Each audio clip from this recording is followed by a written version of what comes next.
There's a certain pattern in this country now. First, you see silence, then you see delay, and then suddenly everything starts happening at once. Notifications, press conferences, and threats. Suddenly you realize, is everything really in control? Then why the outburst? The system was just holding its breath because it didn't know what happens after the next step. And that's exactly where the Pakistan has been sitting around this CDF notification and the political turn-on. Why is it connected? Well, that's Pakistan. Welcome to Fourth Pillar Post, English.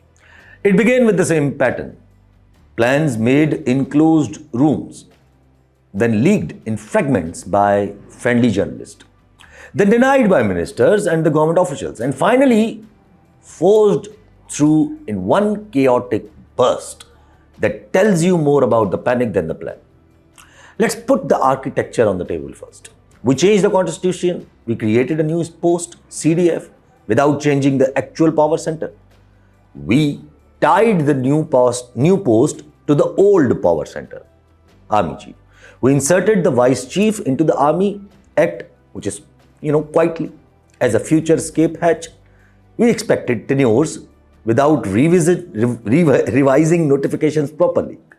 We created confusions between 3 years and 5 years, and then we expected everything will run smoothly. It didn't. Because this was never about the government versus opposition. This was never about the politics. This was never about PMLN versus PTI. The real issue is very simple. The system is struggling to digest its own redesign of power. The problem is not politics. The problem is indigestion of Article 243. When the notification was delayed, we were told it is a process. It was a process.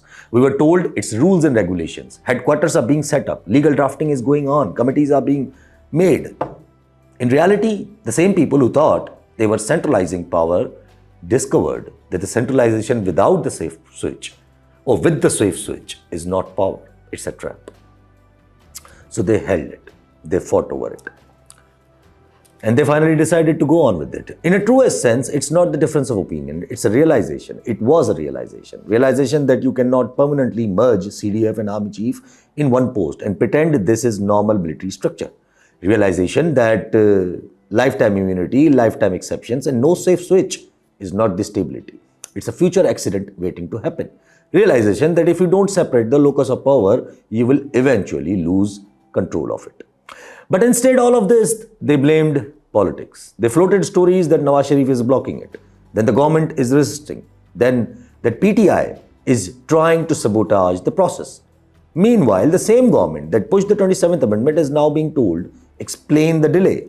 They can't explain it because the real decision is not happening in the cabinet. It's happening somewhere else. And even there, it was stuck or it is still not solved.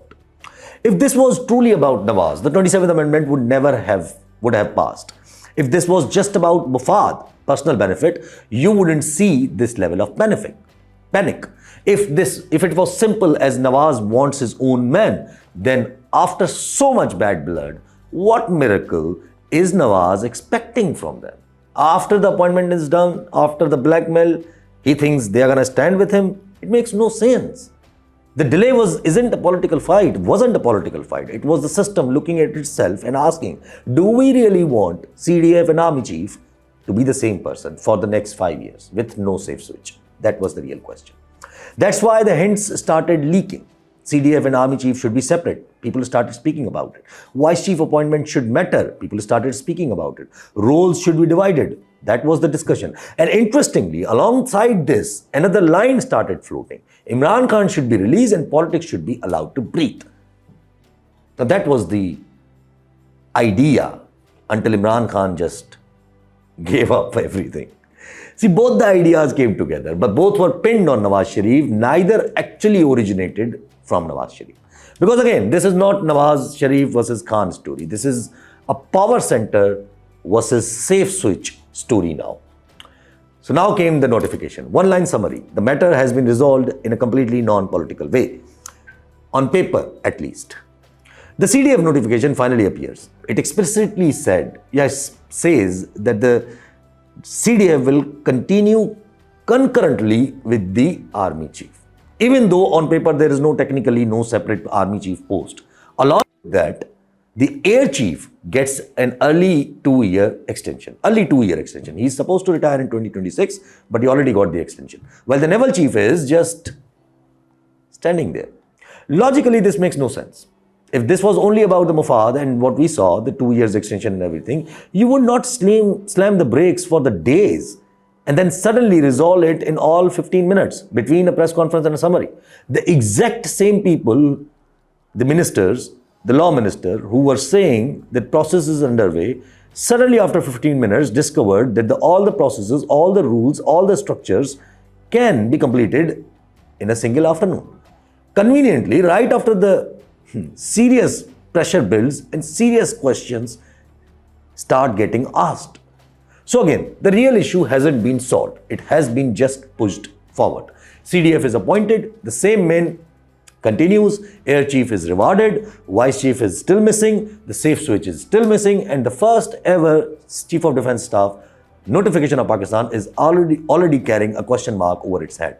Not because of the foreign conspiracy, but because of how clumsy and politically questioned the whole process looks. Meanwhile, on a political front, one party is being treated as a designated enemy of the state, Pakistan Tehreek-e-Insaf. And yet, ironically, Pakistan Tehreek-e-Insaf is the only buffer left between public anger and the hard state. In KPK, PTI is still in government. Its chief minister still represents the majority in that province. The same KP that shares the borders with Afghanistan, just like Balochistan. The same KP where people have already paid the price for decades of conflict. But we are now flirting with the idea of treating KPK the same way Balochistan was treated back in Musharraf's era. Governors rule, brute force, and then shock when the state loses moral authority on the ground. Governor rule in KPK is being tossed around as if it's a minor administrative hack. We'll impose it and there will be no reaction. Really? In a province that just gave a massive mandate to PTI, despite every possible attempt to block him, in a belt where both ends, Balochistan and KPK, connect to Afghanistan, which is in turmoil right now. See, this is not a strategy, this is ego with the delusion of a strategy. So now everyone is scared. No one is backing off. And the only thing moving forward is bad blood, evident by this DG ISPR's press conference. If you wanted the proof that the matter is personal and only personal, not institutional, then this press conference delivered it. The tone was angry, the choice of words was emotional, the target was very clear, Imran Khan personally, and the PTI as a party, and the sitting chief minister of Khyber Pakhtunkhwa. On one hand, we are told that the state is above individuals. No one is bigger than in Pakistan. It should be applied everywhere then. On the other hand, the full weight of the institution is put behind a political narrative that PTI is anti-state, that PTI is creating subversion, that PTI is a threat. Let's be very clear, sir. If the majority vote in this country went to PTI or the PTI-backed candidates, and you call that party anti-state, then you are calling the majority of your own citizens anti-state. And you're fighting against your own electorate. We've seen this movie before. Bhutto was once the face of the state. Then he was turned into the villain of the state. National interest was cited there too. Trials were held. Death sentence was passed. And decades later, everyone quietly agrees it was personal, not patriotic. The difference this time is that Imran Khan is in jail, cut off from direct communication, tortured, meetings blocked, and yet his one-line messages from a prison cell are forcing the entire system to respond. If a man in a cell can still win the narrative battle against those sitting in drawing rooms and press halls, maybe the problem isn't the man in the cell. Maybe the problem is the story you are trying to sell to people. And the press conference tried to sell a lot. We were told PTI is anti-state. We were told stop talking about internal matters. We were told to ask constructive questions like canals, corruption, water management, minerals, disasters. Who exactly gave the armed forces for the portfolio of the national resources? Since when does DG ISPR instruct journalists what to ask about NSC, minerals, canals, water management, while simultaneously refusing to answer the very basic question about the delay in notification or the appointment of vice chief, which is his actual job to answer? So you cannot say, don't discuss on our internal matters and then actively wade into politics, economy and governance on camera. And then there was an insult. There was an insult. Language used about an elected chief minister of KPK, about the critics. That is not the language of the confident institution. That is the language of the personal frustration. Zia hanged Bhutto and history wrote it down as a personal institutional crime. Today, if you publicly dehumanize the elected leadership of an entire province in front of cameras, in a region sitting on a fault line, do you really think that helps national security?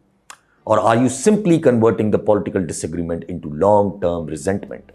You centralized everything with the amendments. You tried to guarantee yourself for life. You tried to legally bind new posts to old posts. But the more you tightened the grip, the cracks started showing. See, look at the internationally. Congressmen in Washington are already writing letters about the sanctions, names included. GSP Plus under review. Your Gaza optics with Saudi were poor. Your overexcitement about the Trump hurt that one advantage that you had over India in moral optics. Domestically, NFC is now a loaded weapon. You are openly discussing ways to pull money out of the provinces for the national security, water security, debt, while promising to protect the NFC on paper through 28th Amendment gymnastic. Politically, the only real channel for public anger, PTI, is being cornered while also being used as a proof that democracy exists. You want them weak enough to bully, strong enough to absorb anger, and quiet enough to expose you, to not expose you. This combination does not exist anywhere. So where does this leave Pakistan?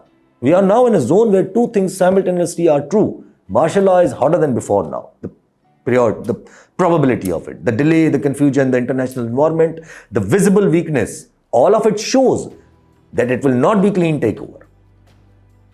It will not be as easy as some people may dream. The risk of an accident is higher than before. This is the second option. The risk of an accident is higher than before because when ego replaces strategy, when personal vendettas replaces institutional planning, and when there is no safe switch in the system, accidents don't just become possible, they become inevitable. Especially, it seems like they want it without the safe switch. My prediction remains what it has always been. In the end, this story cannot cross this year, like maximum of the January, November, December, and maximum of the January without some form of deal. Either you create a genuine safe switch, separate CDF and army chief, which is not possible right now, appoint the vice chief at least, and allow the politics to breathe.